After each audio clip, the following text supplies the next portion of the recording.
The truck driver gives a ride to a nun on the highway, and you can't imagine how she will thank him later.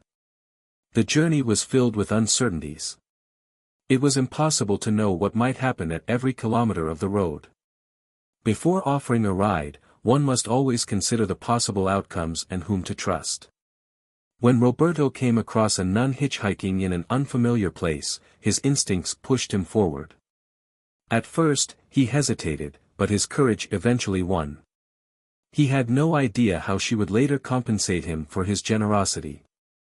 Roberto was a traffic veteran, boasting over 2 decades of driving experience. Despite the hardships and joys life had thrown his way, nothing compared to the moment he was living now. The difficult situation he was facing weighed heavily on him. The truck he drove wasn't perfect, it was old, leased, and unreliable. This made securing large shipments a challenge, and the money he earned barely covered overdue bills and his family's essential needs. Driving most of the time also came with extra expenses, so Roberto had to save a significant part of his salary to handle any sudden emergencies that might arise during a trip. The struggle to maintain a stable budget was ongoing.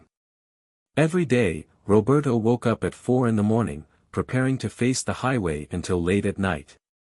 Many people wondered why he refused to drive at night, but Roberto never spoke about it. There was something he wanted to hide, something buried deep inside him that he didn't want to resurface. In truth, the reason for leasing his truck and his financial troubles was tied to an experience from his past, one particular night on the road he desperately wished to forget. 2 years earlier, Roberto had been through the most harrowing accident of his life. At the time, he was in a period of intense work, earning well, when an opportunity arose to transport a substantial load with a colleague. The offer was enticing, and the faster they completed the trip, the sooner they would return home to their families. When Roberto's friend agreed to a load of hay bales that exceeded the truck's safety limit, it seemed clear the vehicle was much heavier than usual. However, the issue wasn't reported. Driven by a desire to get home quickly, they decided to take a shortcut through the mountains, skipping breaks for food and rest to save precious travel hours. For 5 hours straight, Roberto and his companion alternated behind the wheel, ensuring neither of them would fall asleep or become too exhausted. But exhaustion eventually crept in that night. Roberto remembered his eyelids feeling heavy, and he even recalled dreaming while trying to maintain control of the steering wheel. The silence of the road and the stillness of the night wrapped around him, making it even harder to stay awake. After a series of brief naps at the wheel, the headlights of an oncoming truck suddenly jolted him awake, but the collision was unavoidable. At the moment of impact, the world seemed to spin uncontrollably. Roberto's clearest memory was of his companion being flung through the window. It was a devastating loss. In the aftermath of the accident, Roberto watched everything he had built collapse. The death of his friend tormented him, and the wrecked truck was beyond repair. Roberto was forced to endure a long and grueling path of physical rehabilitation and therapy to recover, both mentally and physically. Returning to the road had been a challenging process. He spent all his savings and was forced to rebuild his life after enduring countless traumas. He swore never again to cross the line of driving at night. But one morning, something strange happened, a circumstance that would turn out to be the most extraordinary event of his life. As always, Roberto woke up at 4 in the morning, started his truck, and, after finishing his morning coffee, waited patiently for the sky to brighten. He watched the first rays of sunlight peek over the horizon before heading off to the next city. It seemed like a quiet morning of travel until something unexpected crossed his path. At that point, Roberto was already heading back in the same direction, his truck's cargo bay completely empty and his wallet, unfortunately, just as empty. As he drove along a familiar route, something caught his attention, something unusual for truck drivers like him. There, on the side of the road, stood a nun. At first glance, it might not have seemed odd to see a nun hitchhiking, but this particular area was known for being frequented by women who worked at night, a reputation well known among travelers. When Roberto noticed the nun, standing there in her habit with her thumb out, a chill ran down his spine. It felt like a warning, as though something about the scene wasn't quite right. Initially, he tried to keep going. But when he heard on the radio that the temperatures for the day were expected to rise dramatically, he reconsidered. He couldn't let the nun stand out in the sun for hours. Pulling over with a mix of reluctance and curiosity, Roberto asked her nervously where she needed to go. She calmly explained that her destination was a farm about an hour away, conveniently in the same direction he was traveling. Clearing the passenger seat of newspapers and crumbs from his lunch, Roberto made space for the nun. Once the truck was back in motion, he decided to break the silence and confront the unsettling question weighing on his mind. He glanced at her and asked cautiously, "Do you know the women who work at night along this stretch of road?" The nun's answer shocked him. "Yes, I was working with them," she said. Roberto was so disturbed by this revelation that he couldn't bring himself to ask any further questions. His mind was a whirlwind of thoughts as he stared at the young nun, exceptionally beautiful and composed, and grappled with her confession. She soon introduced herself as Guadalupe and explained that it was God himself who had sent her to that place. She went on to clarify that she had been waiting for hours, and many truck drivers had passed her without stopping, likely afraid of being seen pulling over in such a dubious area. Guadalupe admitted she was beginning to lose hope. She desperately needed to reunite with her family, who had no idea about her nighttime activities in such a notorious place. Her voice trembled as she shared her fears about escalating violence in the area. "I don't feel safe anymore," she confessed. Her words struck Roberto, leaving him increasingly frustrated. How could a nun openly admit to working in a place like that? He struggled to understand, but before he could fully process her words, his attention was ripped away by a sudden and alarming sight. A group of armed men appeared in the middle of the road, forcing him to a screeching stop. It was an ambush. The masked criminals ignored Roberto's pleas, indifferent to the fact that his cargo bay was empty. They ransacked his truck, took what little he had, including his wallet, and showed no mercy, even with the nun sitting there in plain view. It was a moment of sheer terror and helplessness. As Roberto sat trembling in the aftermath, the weight of his reality bore down on him. All his hard work, every mile he had driven, now felt completely wasted. He thought of his family, of the bills that were due, the loans he had yet to repay. "They've taken everything," Roberto muttered under his breath, his voice shaking with anger and despair. Despite the devastation, Guadalupe tried to offer him words of comfort.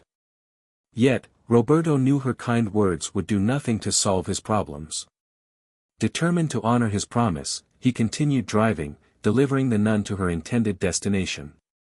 When they finally arrived, Roberto was astonished. Before him stood a sprawling farm, vibrant and full of life, fields of crops, fruit trees, and animals of every kind. Despite everything that had happened, Roberto made sure to keep his word and left Guadalupe at the agreed-upon location. It was then that the nun made a surprising revelation. The farm belonged to her family, and her father was a wealthy farmer. Guadalupe, aware of Roberto's shaken emotional state, insisted that he stay with her family until his trauma subsided. At first, Roberto hesitated to accept. However, when the police arrived at the farm to investigate the incident on the road, he was finally convinced to remain there in safety for a few days. The nun's family home turned out to be a haven.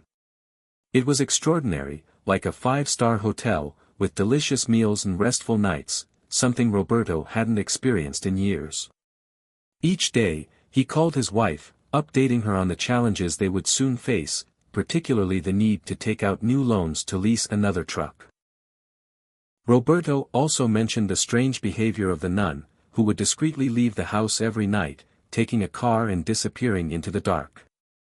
Despite his curiosity and his intention to uncover the truth, Roberto chose not to pry further out of respect for the family that had shown him such kindness.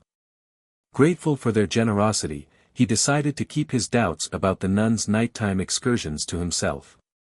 Then, late one night, as silence filled the house, the nun knocked on Roberto's door. The tranquility shattered, and her unexpected visit caught him off guard. Standing in the dim light, Guadalupe gestured for him to follow her. With quiet determination and grace, she led him down the hallway, her steps confident but hushed. They walked to an isolated room in the house, a space used to store supplies. Roberto couldn't hold back his unease any longer. "Look," he muttered as they walked side by side, "this doesn't seem right. How can a nun do what you're doing?" His voice trembled, torn between confusion and disbelief. Guadalupe, though visibly tense, responded calmly, her words steady and deliberate. "I was released from my religious duties, but I have dedicated my life to serving others." She paused as they reached the door. With quiet reverence, she opened it and revealed a scene that left Roberto stunned, a young woman holding a small child in her arms. "This is Cristina," Guadalupe began, her voice soft but firm. "During my evangelization work in the very place where you picked me up, I discovered her story. Every day, I go there to offer help. I had just assisted with the birth of this child when you gave me a ride." The scene before him revealed a reality far different from what Roberto had imagined. He stood motionless, shocked by the nun's story of compassion and solidarity. His quick judgments and doubts now filled him with shame. Guadalupe continued, "I am grateful you didn't reveal this to my family before now. I haven't been able to convince my father to take Cristina in, and that is why I brought her here." She explained that Cristina and her child would remain under that roof until the church could provide them with shelter and financial support to start anew. Deeply moved by Guadalupe's story, Roberto felt an overwhelming sense of humility. The love, kindness, and selflessness displayed by the nun pierced through his doubts, leaving him speechless. For the first time, he realized how quick he had been to judge without knowing the full truth. The next morning, Roberto prepared to leave. As he started his truck, he noticed something strange. During the first maneuver, the vehicle felt much heavier than expected. Curious, he decided to investigate. Guadalupe, standing nearby, suggested he open the cargo bay.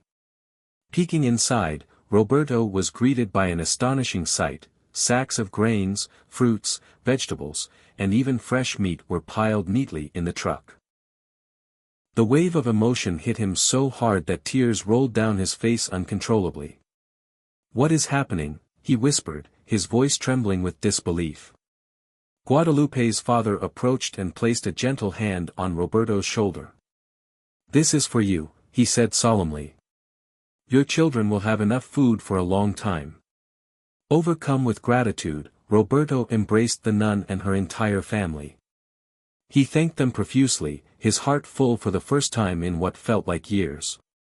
As Roberto extended his hand to shake that of the nun's father, he was surprised to receive a deposit slip accompanied by an address.